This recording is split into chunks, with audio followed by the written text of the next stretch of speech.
Kia ora. Welcome to Conversations with Wāhine, brought to you by the Wellington branch of the National Council of Women, New Zealand.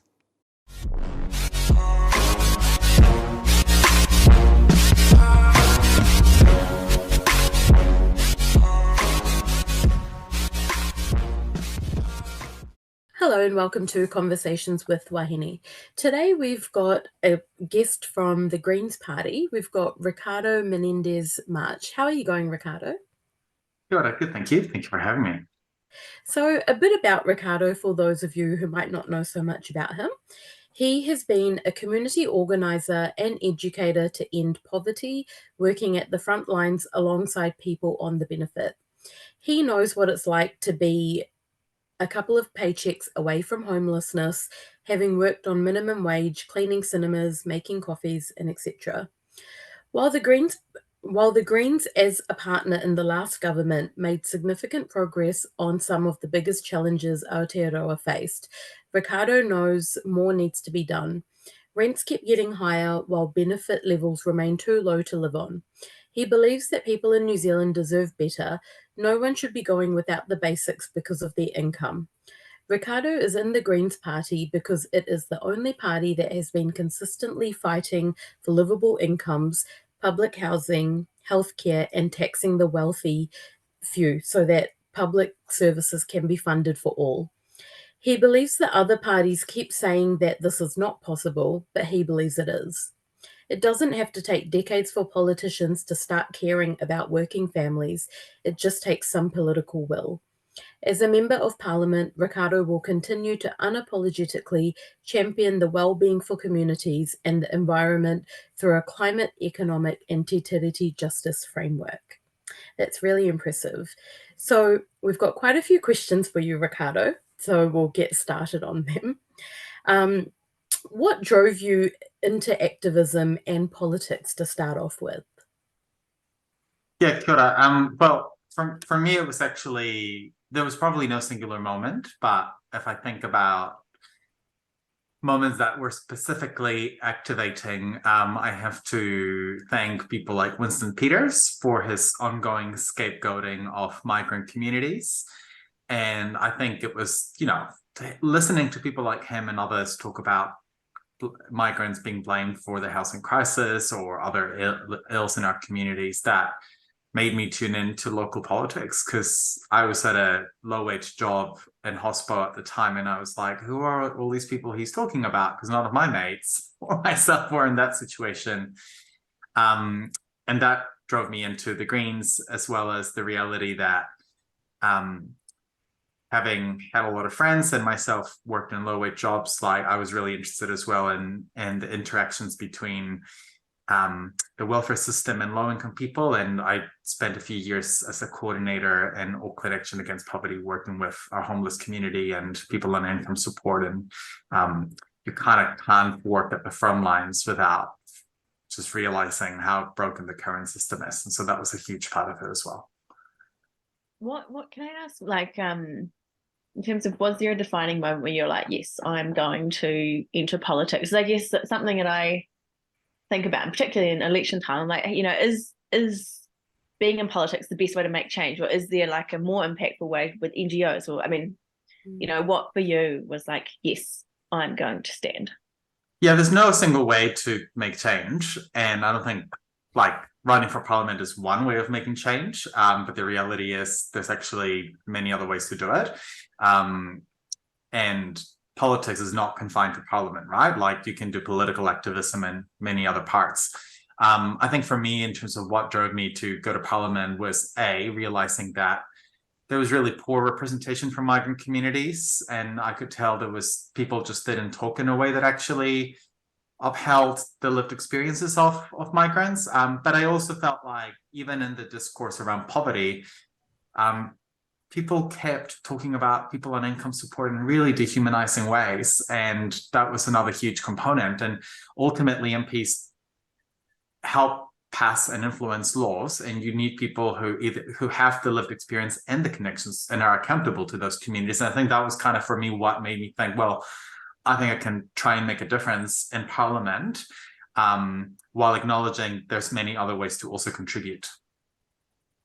No, you're totally right on your point about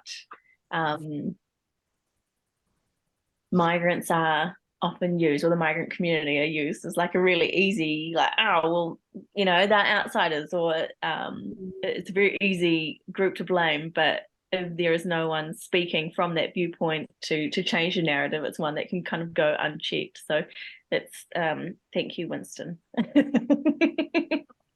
How has your campaign been going so far? Good, thank you. Yeah, so I'm running in the electorate of Mount Albert, and yeah, we're actually running our biggest campaign ever. We smashed the records from the last election campaign a while back, and we're at a national level. We're also running our biggest campaign ever, and that's really encouraging. And I'm really stoked to have a really nice young group of volunteers as well, which is really, really energizing. But I think that's one of the things that I think separates our campaigns to maybe other political parties, is that we do rely a lot on that people power component to our campaigns, whereas we're not as lucky as National Enact in that we don't have the millionaires pumping donations to our political parties. So we do rely a lot on having volunteers and campaigners on the ground, having those human conversations. It is wild, like the amount of, or I guess the way our system is, where it does rely on volunteers or donated funds, the enormous amount of difference between the funding available for each party. Yeah. Would you, I agree, I don't know if this is like an individual question or a Green Party, but like, is there much appetite for publicly funded election campaigns where like every party gets the same allocation of funds to make it fairer, or is that a discussion at all? I mean, we're having a lot of conversations about reforms to laws around donations, and that is encouraging that we're finally kind of getting some traction around that. But when it comes to publicly funded elections, not really. And I think it's not really sexy for a politician to be saying that we want taxpayers to foot the bill of our election campaigns. But I think there is something to be said around at an individual level. I do think there are merits to having that conversation, because if you do take actually the influence of corporations and interest groups from politics, it does even the playing field for political parties. And so, yeah, I do think we're due to have maybe a conversation at that scale. I don't think MPs should be leading on the conversation. I think it should be civic society. But personally, I would welcome our country having a conversation around that. Like sexy for the country, but you're right, not sexy for MP. Yeah, it would make it helpful to have an even playing field, right? Then you're all starting from the same place, and then your policies can talk for themselves rather than just having lots of money behind it. Yeah. So, being a fairly young person yourself, what is your engagement like with getting younger people on board, considering in New Zealand it's that 18 to 30 year bracket where that has the lowest voters, basically? Have you been able to engage much in the younger people crowd, and do they imply a lot of trust in the government system as a whole right now? Thank you. First of all, thank you for still putting me in the youngish bracket. I'm 35, and so I think I fairly qualify. But I guess for me, in terms of engaging with younger people, it's about taking the lead from our younger members in terms of the kind of campaigns they want to run, how they want to run those campaigns, and also finding points of interest around issues that affect young people. For me, one of the things that I've been focusing on this year was, as an example, is the fact that we pay people under 25 less when they're on the benefit than those who are over 25 for literally no good reason, other than an assumption that they'll just be living with their parents and be relying on them when that's not the case. And that's been kind of helpful to connect with young people who are having those experiences. I think there is definitely a level of disenfranchisement, and that is actually because we're getting the politics that people think they deserve, right? Like we've set the bar really, really low about what people expect from us politicians in terms of policy. And I think it's about lifting our collective game so that people, so that we earn people's interest and trust. Because I think the onus ultimately is on us to also present a vision that connects with constituents rather than expecting young people to engage with us when we're not offering anything. I mean, I like to think the Greens are offering something for young people, and our voting demographic in the Greens does skew towards younger people. But yeah, I think there is more to do. And if I recall correctly, actually, Gen Z generation, like the bracket, actually had a higher voter turnout than slightly older millennials last election. And so I think younger people are actually bucking the trend when it comes to voting habits. I think you make a good point that the onus is on, I guess, politicians and politics to make it more accessible and speak in a way that young people are like interested and understand, because it's all very good being like, you should vote, but it's like, oh well, if you feel completely disenfranchised or it seems totally disconnected from your experience, and it's like, well, you can't blame young people really.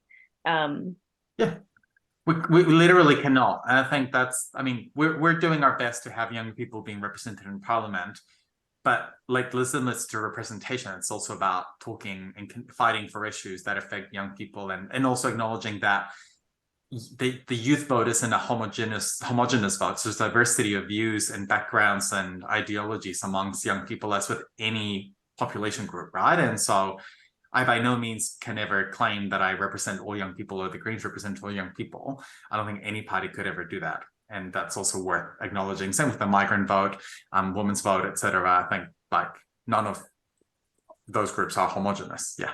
Mm. I remember coming up like when I was a youth, and they'd always ask like, what do you guys want? Like, we're here to listen to you. What do you want? But the way it was kind of presented was, every single time we'll just be like, skate parks. We want things to do like at skate parks. Like there wasn't this kind of like, it wasn't, the gap between politics and our lives wasn't really bridged or communicated at all. So you didn't really even know what it meant. It says, what do you want? It's like, well, what do you even mean? Like we don't, I think now possibly that's one of the good things about social media, is that gap does seem to be bridged in a way that politics seems much more accessible than it was previously. But I mean, like, not hating on skate parks, So Ricardo, you were elected in 2020. So at the time, I think 68% of MPs were starting in their third term or fewer, including yourself. And you came into Parliament with a strong desire to create change. Do you feel you've been able to make the most of that during your first term, or how has it been? Or, do you feel like our political system is efficient? I mean, there's a lot we could improve on the political system. In terms of my own journey as a first-term MP, with the government that I was handed, which was a Labour majority government, I both feel really proud of what I've achieved, but also really frustrated about, I guess, the government having wasted, a lot of the political capital this term. And in terms of achievements, like, not many MPs get to pass a member's bill. And I was really happy that I got to pass one, and we made significant gains on immigration and welfare policy as well. Many of these things, and many of the gains we've made, whether it's around one of residency visa scheme or removing sanctions and increases to benefits, would have not happened, not just with the pressure of the Greens, but with many other community groups. Because I acknowledge for us, a lot of the gains we make is because we've been working alongside with community groups on the ground and kind of working together to put that pressure. But by no means do those gains minimize the fact that there's still a lot of things in the political system that are left to be desired, and we're having to navigate that tension of fighting for reforms for our communities when we know we have to turn the whole system upside down as well. So there's been a lot of talk in the past that 3 years for a term is not enough. And there are quite a few countries in the world that do have 4-year terms or even longer, where a government can be in for 20 years or more. And there's also a lot of talk that, in a 3-year term, by the time you actually start doing the work you said you were going to do, your 3 years is almost up. So you kind of need the second term to deliver. So what's your thoughts on bringing in a 4-year term? Yeah, personally in favor of it, and the Green Party has for a long time supported the electoral commission review of how the system works. And my thing is that they do support a 4-year term and their recommendations. And so yeah, I think that's something that in my view we should progress. And you're right, and like normally the first 6 months of government, it's like literally things forming up, and then you have this like tiny window to make change, and then everybody kicks into election gear and nobody wants to do anything as part of the machinery of government. That is significant. So it is a big barrier. I think it's also worth acknowledging that part of the reason we have brief terms in New Zealand is because we have just one chamber, so we don't really have many protections and or checks or balances should we ever have a majority government that wanted to be very tyrannical. We kind of had almost the opposite with this government, where we had a majority government that kind of, and from my perspective, chose to not do a lot when it came to like the transformation that our communities needed. But yeah, that's kind of why we ended up with 3-year terms initially. But I do think 4-year terms would be good. Oh, that is an interesting reflection, and one that because like in my mind, I'm like 3-year terms seem just wild to me, because it is just like constantly, it's like either you're bedding in or you're campaigning. There doesn't seem to be like a lot of space for actually creating that transformation that you talk about. Election periods are kind of they're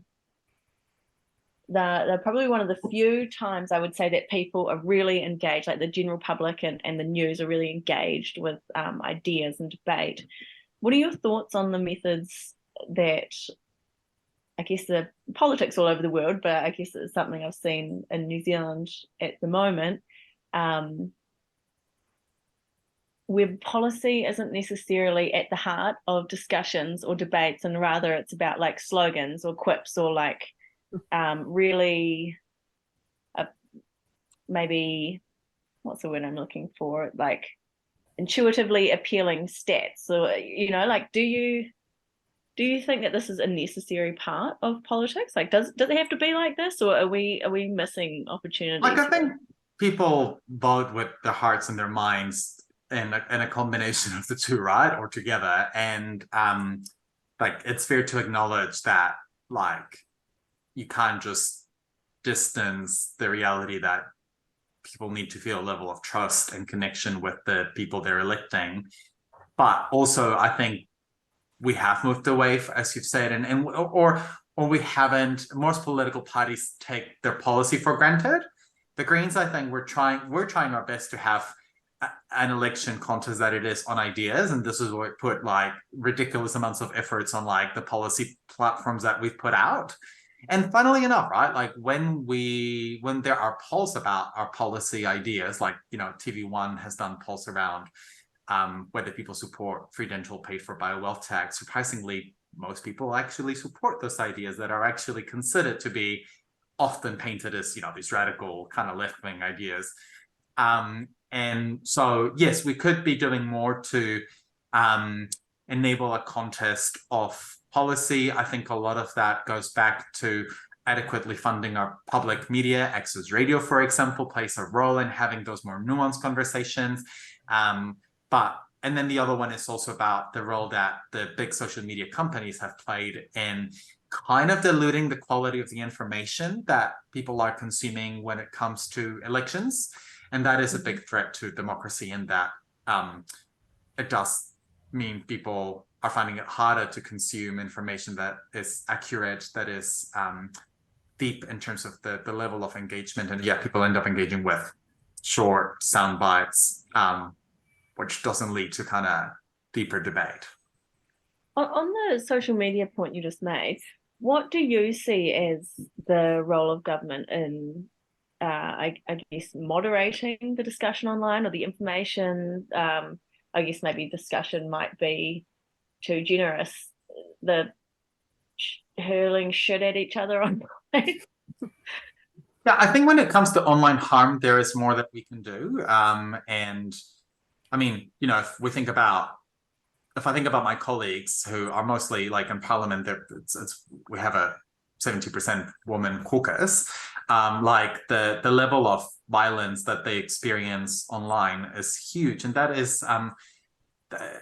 puts people off from actually participating in politics when they see the kind of level of hatred that they get. And I mean, I get some level of hatred from just being a migrant and queer, but like it's kind of, yeah, for many of my colleagues, it's many times fold. And so I think government does have a role in minimizing online harm, because I do think it's creating a barrier for people to engage in political discourse, when they know that if they try to engage in discussion, then they're hurled genuine debate. And that is quite different, I would say, from the conversation some other parties want to have about what they call the cancel culture and all that kind of stuff. We're talking about genuine threats to people's physical and mental safety, which many people experience who are involved in politics right now. So I do think government has a role in minimizing that harm, because we would do it in a real world space. If people were hurling that kind of abuse, it would be considered unacceptable. So there's no reason why we wouldn't do that as well in online spaces.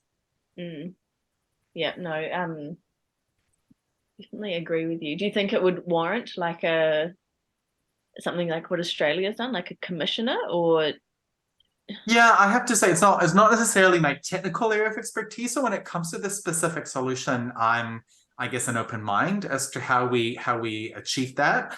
But I guess the point I'm getting at is that the kind of unregulated model that we've had for quite a while is not working, and the kind of social media market doesn't regulate itself to protect people and minorities. And so we definitely should be doing more. I mean, hate speech legislation, for example, could play a role in that. But I think a lot of that is about, potentially having a commissioner and having more kind of efforts being put into protecting people and minimizing harm. And a lot of that can also be communication campaigns by the government, for example. It's about the culture shift as well.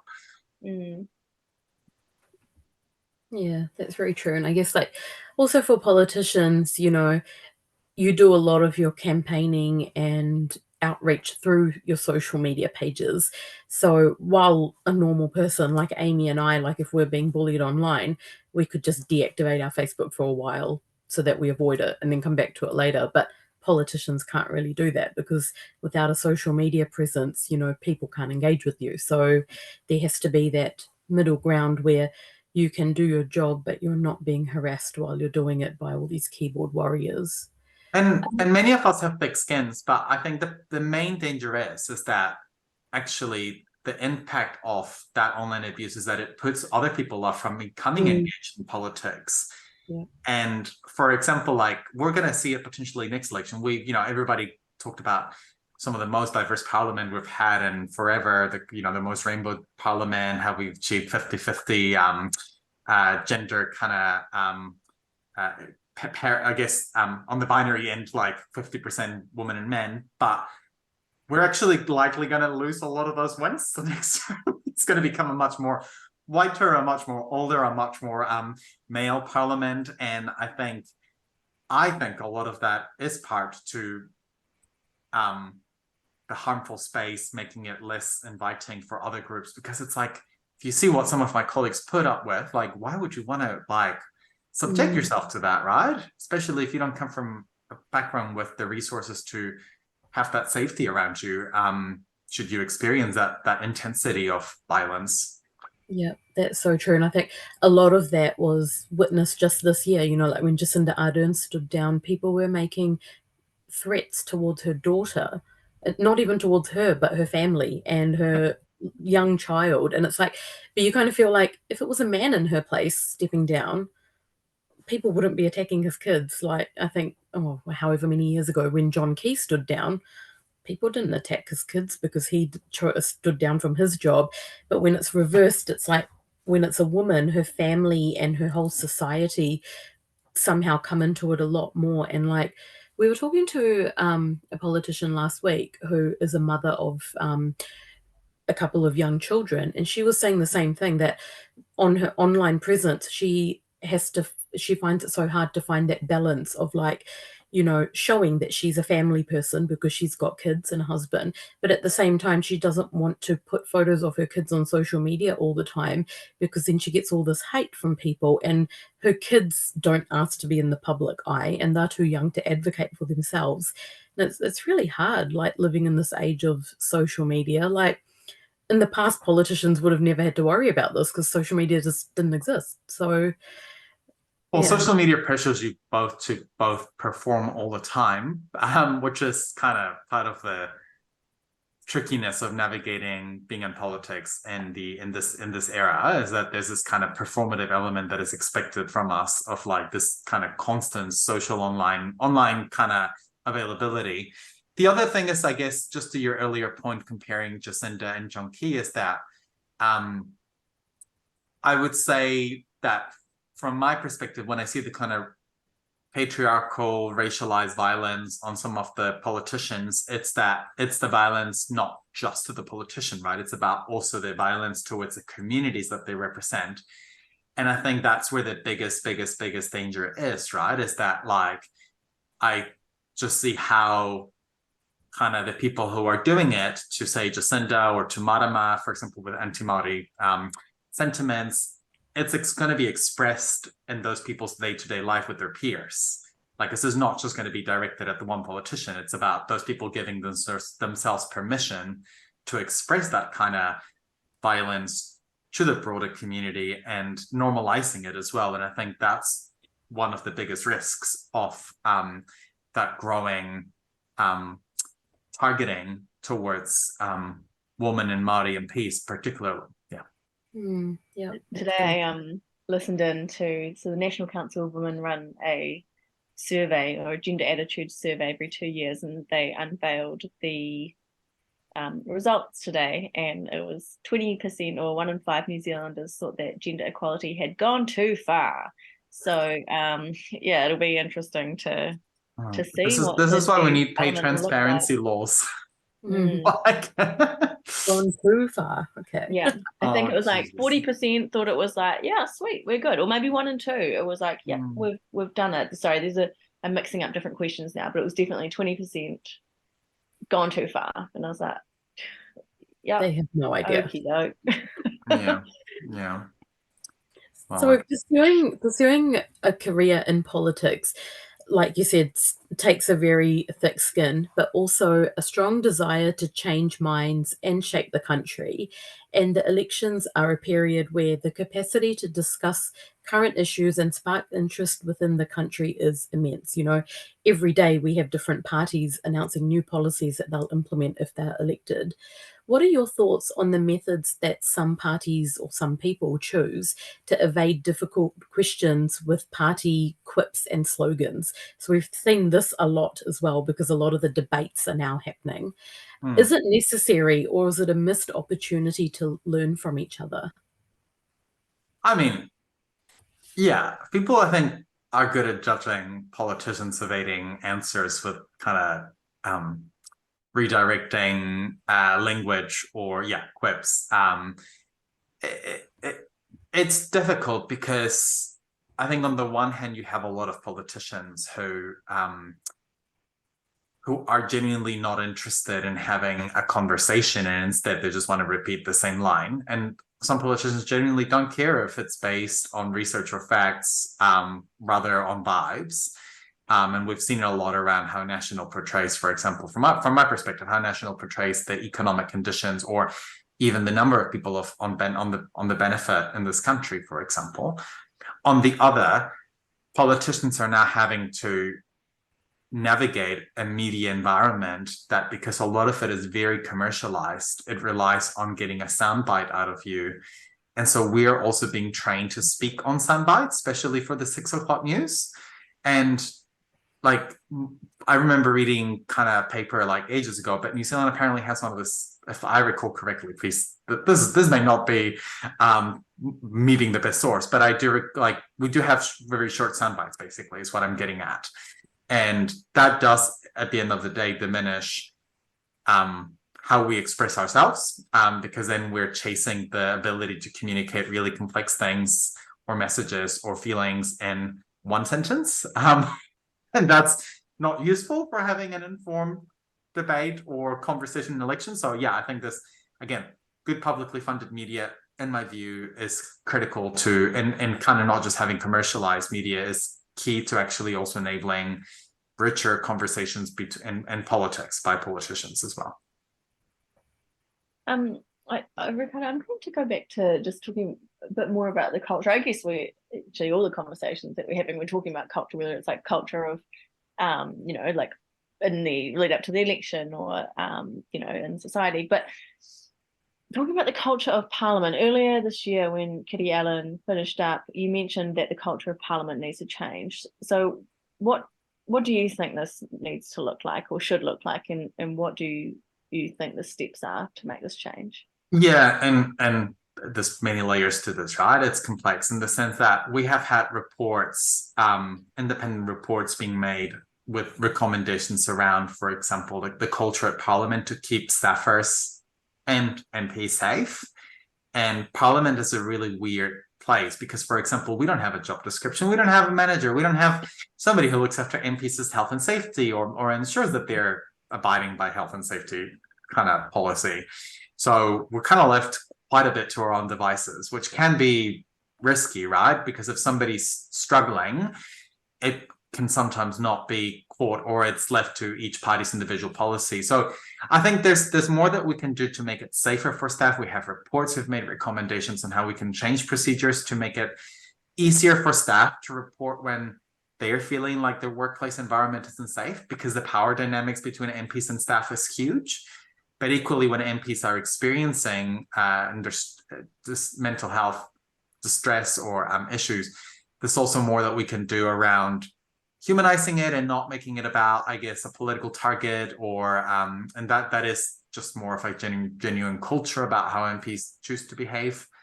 And so, yeah, it goes both ways. It's about better protecting our staff and also better protecting MPs. And I think if I think carefully and with compassion about a lot of what happened around Kitty Allen and other MPs, we've seen a lot of staff who felt like the only way to get closure with workplace relations issues is by going to the media.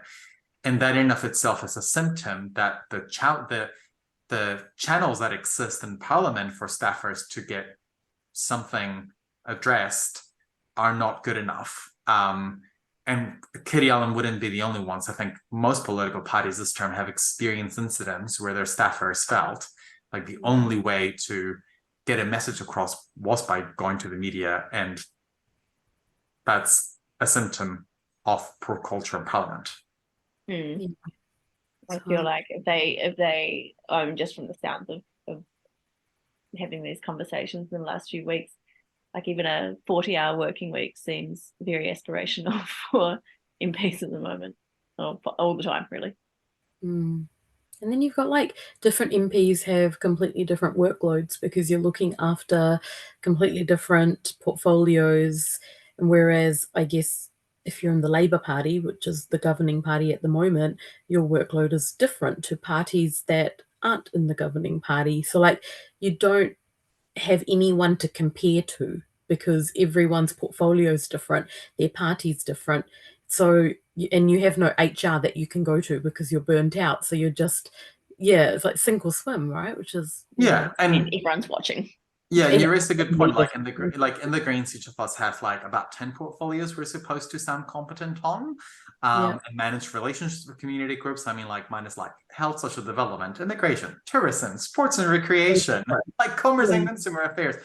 But if you're like a Labour list MP and you don't have a ministerial role or an electorate, like I genuinely, like I don't envy them because it kind of, I'm like, it sometimes must feel a bit purposeless, but I do genuinely go like, oh, it must be like pretty chill. Like if you're a Labour list MP or a national list MP, like to be honest, it's like you may have maybe one portfolio. If you're a government list MP, you have no portfolio. So yeah, the purpose of MPs varies a lot. And a lot of that is also how New Zealand Parliament has been created, that doesn't enable individual MPs to especially the non-ministerial ones from government, to hold their own executive to account for all of Britain's political issues. Actually, one thing they do better than us in their parliament is that those government electorate MPs or non-ministerial MPs are more enabled and empowered to fulfill their actual role, which is to hold the executive accountable, whereas the government list MPs at the moment, they kind of act as kind of cheerleaders with no other purpose than just be cheerleaders out in the community. And that's kind of not what the role was assigned for. Yeah. What is the, like, when you're talking about that they have more powers to hold their, God, I've already forgotten the word you just used. Their executive. Yes, that. What do they, like, I must confess, I know very little about. I mean, to give a really easy example, right? I don't know if you ever watched Question Time in Parliament, but if you watch a Labour list MP ask a question of a minister, normally they're what we call patsy questions. Questions like, what reports has this minister seen on the economy? Or how many homes have they built in this area? Whereas in the UK, for example, those MPs would be enabled to genuinely, for example, if there's an issue in the electorate that they live in, they could kind of pressure the minister to take action on something. And for example, it is kind of really weird to sit when we have oral questions in the House and just realize that half of those questions are questions that are just like people patting themselves on the back. Like that kind of, and if you were to be an ordinary person who wasn't super in tune with Parliament and tune in, you would think the whole process is a bit of a joke, because then it's spent on politicians patting themselves on the back half of the time. And then, fairly so, people could end up wondering, like, is this what we pay people to do? So I think there's other improvements that we could make in Parliament to make sure that those processes are not just theatre, but actually genuine spaces of holding the executive accountable. And when we only have one chamber, it's actually really important that every non-executive MP is able to do that in a way that upholds their values and the values of the people who voted them in. Yeah. And sorry, I'm just interested. Do you think it's like a cultural thing that they are able to serve this role, or is it due to like the nature of how it's a bit of both, probably. It's a bit of the culture that we've created. I mean, this thing that we call the patsy questions, the questions that are just to pat yourself on the back, like many people, commentators say that we should ban them. Personally, I would absolutely agree that we should not allow those kind of questions. The other one is that the way that the list kind of MMP system works is that it does create like a kind of really intense loyalty system within political parties. So there's not a lot of space for dissent. So that's also how we build the system. So it's probably like many factors. But I think a good place to start, personally, would be to ban patsy questions, because that's just, really weird as a first-term MP to witness people asking the wrong government pat on the back kind of questions. Be better, New Zealand. Yeah, fair enough. So on the topic of culture and also climate change, this might be a bit biased since you are from the Greens Party, but more than half of New Zealanders want the government to act with more urgency on climate change, which, as we all know, is a huge problem. Do you ask your communities on where they would rather put the extra tax money, so into helping climate change or back to them in the form of tax cuts and actual, benefits in society? Yeah, we definitely have those conversations on the door when we're knocking on the doors. But I think part of the challenge with the conversation on climate change is that it kind of doesn't have to be one or the other. Like, there's a lot of people who assume that everything we do on climate is going to make people's lives more expensive, for example. To use one example of climate action that government can take, for example, building better and more frequent and more affordable public transport, that's something we can do that lowers emissions, because most of our emissions are coming from transport here, or carbon ones at least. And if we make our fares, public transport fares cheaper, that also makes people's lives cheaper. And it makes people who still have to use their cars commute a lot shorter. So I think it's kind of like, I think sometimes major political parties present kind of the climate stuff as like, you either get tax cuts or you get lower emissions, and sometimes you can get both. And one of the things that Greens are presenting in the election is actually both. we propose a tax-free threshold paid for by wealth tax, and that wealth tax enables to take a bunch of other actions such as better public transport, ending poverty, better housing, etc. So I think it doesn't have to be both. And a lot of that is about politicians' political aspirations and the arbitrary, and I want to emphasize arbitrary limits that often politicians set on themselves. I suppose in a way, like if it was a binary thing, then the election is asking it, right? Like where do people want their priorities, and that is an expression, even if it is not put in such binary terms. But for example, if we put tax reform on the agenda and we're able to raise revenue, I mean, we think that it should be the 311 richest family in the countries who contribute to that. That actually enables both tax cuts and better investment in infrastructure, right? So I think it's also about the kind of system and house that we want to design.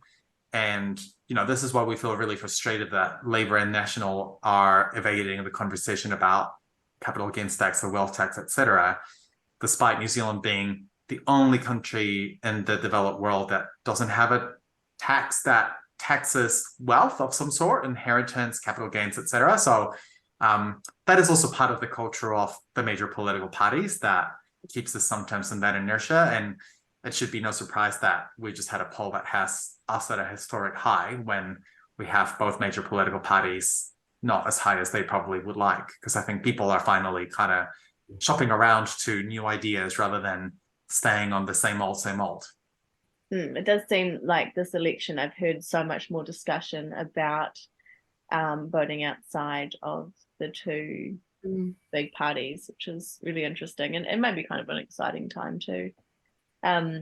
I was recently reading an article from New Zealand Herald regarding a multi-million-dollar hole in Labour's climate fund if they want to meet New Zealand's international climate target under the Paris Agreement. The Treasury, sorry, I've got some stats here, everyone. Treasury had previously put the cost of buying an estimated 100 million tonnes of credits from overseas between 3.3 billion and more than 23 billion between now and 2030. So even at the lower end of predictions, it could work out around 500 million a year. But come 2030, if other countries are also scrambling to buy credits, the price will probably be much higher. What is the consensus in Parliament regarding our climate change, well, our climate responsibilities, and how's the conversation changed since you joined Parliament? I think it's easy for I think the bar's too low at the moment in that it's easy for political parties to just say, oh yeah, yes, climate change is a real thing. I mean, most parties other than the ACT Party acknowledge that climate change should be addressed. I guess the question is about the credibility on the how. You know, and you talked about those carbon credits. Those exist because countries end up not doing the one thing that they know they need to do, which is to literally lower emissions. And so I think that's part of the frustration about the lack of consensus on the how. And the thing is about the getting there, it's we don't need the politicians to agree. We already have the research, we already have the evidence, we have the wisdom from Indigenous communities around this. It's about just following that. And so, yeah, I mean, it was frustrating that Labour seemed to deprioritize climate action in the term. And a lot of it, I guess, I bring it back to the inertia of putting tax reform on the agenda, because then they're working with the pool of money they chose to give themselves, which is not a lot, considering, again, that most other countries acknowledge that we've got to have sources of revenue that tax wealth to fund it to things like climate initiatives, etc. So yeah, it is frustrating. And the consensus stuff, for example, like where my frustrations lie with National is that it's not enough to just say you care about climate change if most of the infrastructure projects you want to do are going to literally lift emissions. Like, I think that's kind of part of the frustration as well, and the debates that I've had with them. Yeah. But really good at recycling, though. Well, I mean, yeah, that took me back to the 90s, to be honest. That that's the level of discourse we're having and the debates that it's about each of us just recycling when we know it's the big corporations polluting the most. Yeah. Yeah, interesting times. So I guess this is probably something that's quite close to your heart, given that once upon a time you were a migrant to New Zealand. I'd like to hear about your work on both the amnesty for overstayers and also migrant exploitation. Can you tell us a bit about what life is like for those that are affected and how you're working on improving it? Yeah, thank you. So I think I'll start with the amnesty for overstayers, and so we're talking about people who don't have a visa, who cannot access public services, who are living cash in hand and often exploited. And I want to start by saying that I think I've never met anyone who wants to be an overstayer, because it sucks. It sucks to not have access to any of those resources. It puts you in a really vulnerable state. So what we've been fighting for is to bring an amnesty forward. We launched a campaign in April of 2021. And at the time, the Labour Party and the government were basically, nah, we're not interested. And we slowly shifted their position to saying we're going to explore it and we're taking advice on it. And then obviously they announced recently that they would be committed to doing one. Unfortunately, we think the settings are not good enough, because having it just for those people who have overstayed for 10 years leaves out a whole other range of people. But an amnesty, what it means is you give people that residency status, you bring them out of exploitation. That is good for those people, but also for locals, because when we have thousands of people who are earning cash in hand, probably earning less than the minimum wage, many of them, it's also not good for local workers, because it means we have a whole pool of workers who employers know they can exploit. The other piece of the work is, how do we prevent people from becoming overstayers in the first place? And a huge barrier to that is the lack of pathways to residency for many workers. And that's the other work that I've been doing to improve those pathways to residency, particularly for low-wage workers. We currently have a system that enables people who earn kind of a six-figure salary to earn residency, when we have people who are doing construction, who are doing hospital work, some of them who we called essential during the lockdown, and who yet are completely locked out of any of those pathways. So that's a key part of it. And when it comes to exploitation, the key thing we're fighting for is to decouple work visas from single employers. What that means is that your visas should not be attached to one employer. That's kind of like modern day slavery type arrangements. If your whole ability to be in a country depends on your employer knows they can do anything they want to you, and it's going to be really hard for you to speak out. And even though we've created some protections for those workers, ideally what we want is to, like, protections once they've been exploited. The idea is to prevent exploitation from happening in the first place, rather than to wait for them to get exploited and then bring in that extra support. And yeah, the people I've talked to, and I work with migrants on a daily basis, it's really scary when you kind of left so much behind, and now you're in a condition when your employer is expecting you to do more than what you're legally supposed to, and you feel scared of speaking out because you may lose your visa, because you may get on blacklists that employers hold. And yeah, this is why, and no one wins but a few employers. Local people don't win when we have migrants being exploited. So that's why it's been a priority for me in this term of government. Yeah, there's a lot. Sorry, go on. Oh, no, you go first. I was just saying, like, it's such an enormous leverage. Like the power in that relationship is huge. Like, yeah, you can kind of see why people feel emboldened to exploit migrant workers when those are the rules. It's like, yeah, well, you get the final say on whether they live here. Like, they've uprooted their entire, sorry.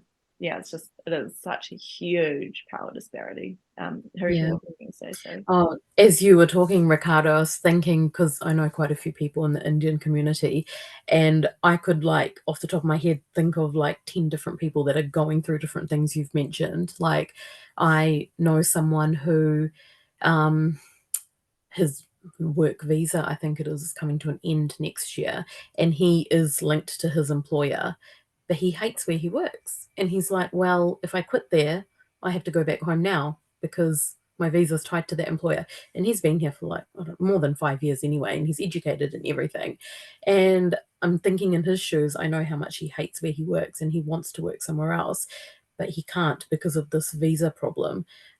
If he quits that job, then he'll become an overstayer, and then he's illegally living here. And it's like, he's from India, and like, I know a lot of cases where, like, you know, they're just working in restaurants because that's all they can get, because they can't legally apply for jobs. And it's like this loop, right? And then they end up just saying, why did I even come here? I should have just stayed in India. I had a better life there. And it's really sad when you hear people say that. And I think a lot of it, interestingly enough, is there's a bit of a culture of entitlement from employers in that regard, and that, like, the culture and the politics of it is that employers are entitled to migrant workers, no matter the conditions. And the question for me is, an employer should be able to retain the workers because of the conditions that they're offering. And weirdly enough, even if you were to be like a right-wing market purist, that actually would make sense, right? That, like, you're competing with other employers to offer the best conditions to retain your workers.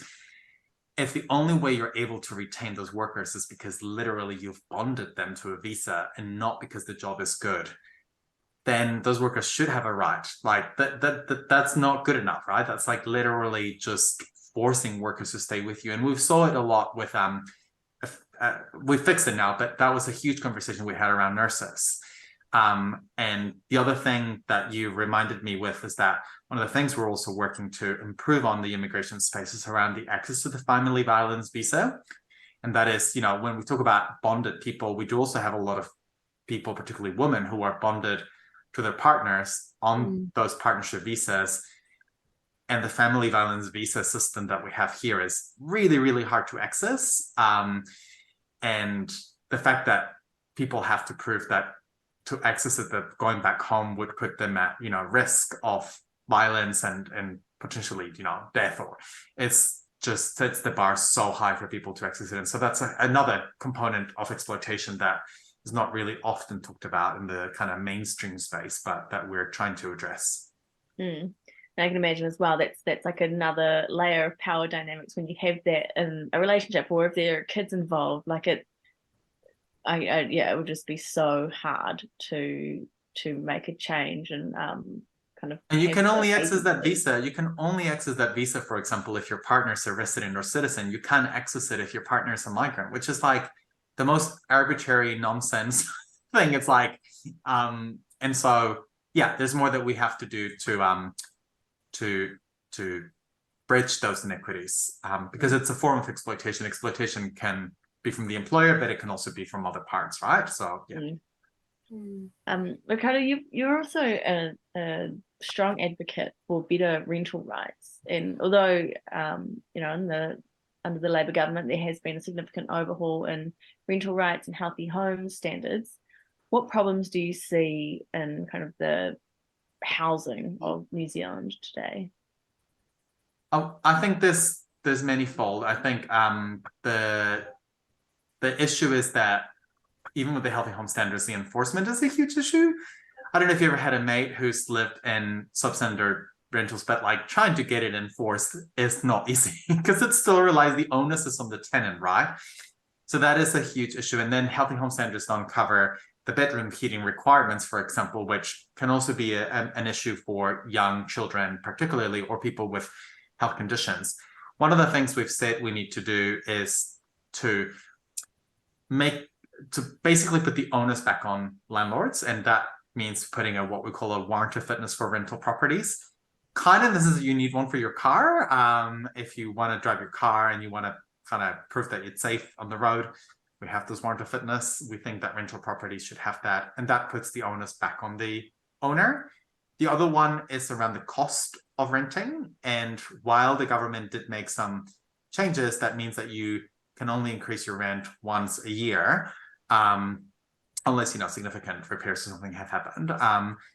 There's no limits on by how much, and that's something that we know has driven to really high rent increases. So we've proposed that there should be a cap on how much rents can go up by, and in a way that it means incomes should be going up faster than rents. and again, we currently technically the only technically if your landlord increased your rent above the market rate, you can go to the tenancy tribunal and stuff. But again, tell me who you know who has the time, the resources, and the information to take their landlords to the tenancy tribunal. Like that doesn't work. Yeah. And I mean, that's another similar thing where like your landlord has a lot of leverage over your living situation. So it's like, oh, you want to take me to the tribunal? Well, I'm actually going to move back into this house for a bit. So see you later. And you know, sure, we can spend all the election talking about the cost of fresh fruit and vegetables, but the biggest expense for renters is the cost of rent, right? And so while we can talk about all the other things, if we're just ignoring the cost of rent, we're condemning a third of New Zealanders who are renting to basically not having their biggest expense actually being addressed. So that's why we've said, actually, we do need to tackle cost of rent, because that is actually, where most of people's money who are renting is going. I have been like amazed this election how little airtime housing and like rental costs and the housing, like the last few elections, the housing crisis was so like front and center, and now it's just been rolled up into this cost of living crisis. It's like amazing. It's like, oh, this is actually the house price problem is 30 years in the making. That didn't start last year, but man, it has not been talked about really at all. And while it is a long time in the making, rents did spike up a lot actually in the past couple of years. Like, and there's been particularly since like the pandemic hit, there was a huge spike in the amount of the cost of rent. And you're right that I do think it does a disservice to having a nuanced conversation when we just lump it into the cost of living crisis, when in my view it's an inequality crisis. Like, not everybody experiences the cost of living in the same way. And so when we ignore those inequities of those who are renting, those who have debt, for families, and for the sort of gender and ethnic gaps that exist in our society, like we also then just cast a really simple slogan. And the mainstream media loves the word crisis, so it's kind of like about building this momentum of an issue becoming in a crisis without defining. Yeah, when it finally reaches crisis, we're all interested. Yeah. So there's been a lot of talk in the last few weeks about dental care and what different parties are going to offer. Can you tell us a bit about how the Greens could help alleviate the issue of oral care? Yeah, so we know that cost is the biggest barrier for people to go to the dentist. And we know that if people are not going to the dentist and they get poor oral health, it leads to people living in pain, not being able to go to work. It impacts their mental health, but it can also lead to things like diabetes and heart conditions. So and it's really random that we've decided that our mouths are separated from the public healthcare system. Like, just literally makes no sense. So what the Greens have said that we want to do this election is we want to have a comprehensive plan to make dental care free for everyone, not just under 30s. And the way we achieve that is A, by having tax reform, but B, by also doing things like boosting our workforce, enabling the training of more dentists, also investing on things like dental vans to reach hard to reach communities, and having scholarship schemes for Pacific and Māori students, particularly to diversify the workforce where there are gaps. And the key thing, for example, that we want to do that other parties are not doing is, because we've identified that we may need to partner up with the private sector at the beginning, but we actually need to bring dentistry into the public healthcare system. Otherwise, all we're doing is just subsidizing private businesses to deliver free dental care for people, and we don't think that's enough. I think people get quite stuck on the sort of like, oh, but what about this detail and this detail? And what we've been saying about the detail of the policy on how we get free dental care for all is, look, we put out a proposal. If we get into government, of course, we're going to have to work with industry and everyone else to tweak the minute detail to make it work. But that shouldn't stop us from taking action, because otherwise the alternative is just keeping it the same. And that means people having to fork out potentially thousands of dollars to get dental treatment because they couldn't afford even getting a checkup. So they've left it too late by the time they're in too much pain. And having worked with low-income people, like, used to see that every day, like literally just people with a mouthful of rotten teeth, and it was horrible because you just knew that it was going to cost so much money, and they would enter into thousands and thousands of dollars worth of debt. So we do think oral health is a priority in the health system, and it would save lives, it would save money in the long term, and it's just a matter of getting on with the work. Yeah, no, I didn't really think about that aspect of it. It's like if you're just providing free dental care, it's like essentially like here's an entire industry of like private businesses. Go for it. No, that makes sense to me, to bring it into the public health system. I'm kind of cognizant of time. There was one question that I was very interested to ask. So, you mentioned that it is looking like we're going to have a different parliament soon. Who knows what it will look like? But are there any bills on the horizon that have come up during the election campaign that you're particularly fearful of being passed, or possibly things that are going through at the moment? I mean, we do have, there's probably quite a big list. So, for example, from the Labour Party, I'm really concerned about them putting a bill around detaining asylum seekers for indeterminate amounts of time and lowering the rights of asylum seekers. That's called the Mass Arrivals Bill. That's one of the we would love to be able to stop if we get into government again. But from National Enact, there's probably a mountain of bills that we were quite concerned about. I mean, just even getting rid of Te Aka Whai Ora, the Māori Health Authority, like that would set us back a lot. I think the health reforms have been really key. Like we need to build upon that, but I think on health, it's going to be taking us backwards if we do have a change of government. I'm particularly concerned around the work that Marama's done on family violence being deprioritized, because she finally started getting the ball moving on getting all these government agencies to engage on addressing family violence. And that took a lot of basically the whole term to get the ball rolling. And then like the last thing we need is to just be like, oh, we don't need that anymore. We actually need to continue resourcing that. And then the no cause eviction. So like basically just re-enabling landlords to evict tenants with no reason is one thing that I would be really concerned. But interestingly enough, like there's also things that I'm concerned about that Labour wants to put, and this is why we're fighting really hard to get a strong representation so that we can hold both major parties to account, no matter who gets in. Yeah. But particularly, yeah, I think the influence of ACT in New Zealand First does concerns us a lot. And yeah, like I probably have too much of a long list to name of the things they're proposing that I would be quite concerned about. Yeah, fair enough. So if you're elected for the Mount Albert seat again, what are you first hoping to improve in your electorate in particular?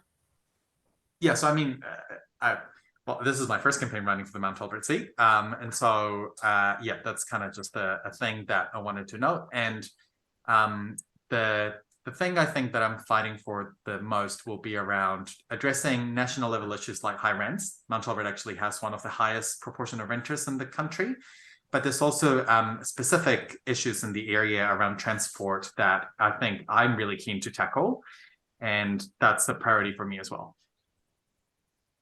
Last question. What have you got like a most memorable or funniest moment of your last 3 years? Gosh, I think, well, I had this moment in Parliament where there was a bill being discussed around police dogs, and I remember that it was a bill that was not based on evidence. It's about giving higher penalties for people who were having who may have attacked police dogs, and I remember calling them attack dogs in the House. And Judith Collins and Simeon Brown got really, really upset that I called police dogs attack dogs, and they kind of felt like there was this huge attack on the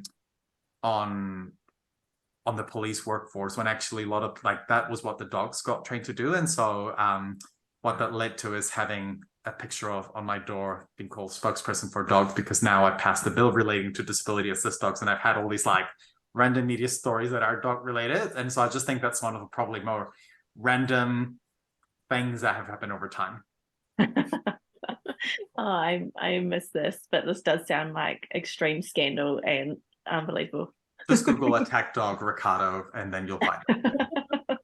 Yeah, I guess that's the thing, when you're debating and when everyone's in a heated environment, you don't always control what you say, or sometimes you say something without thinking, and then that's what's held against you for the rest of your time. Yeah. Thank you so much for joining us today. It's been a really good discussion about you and also the Greens Party. And yeah, there's an exciting next few weeks coming up, and we wish you and the rest of the Greens Party all the best. Thank you. Thank you so much for making time to talk. Yeah, appreciate it. Thank you. It's been a real pleasure. Thanks so much. See you later.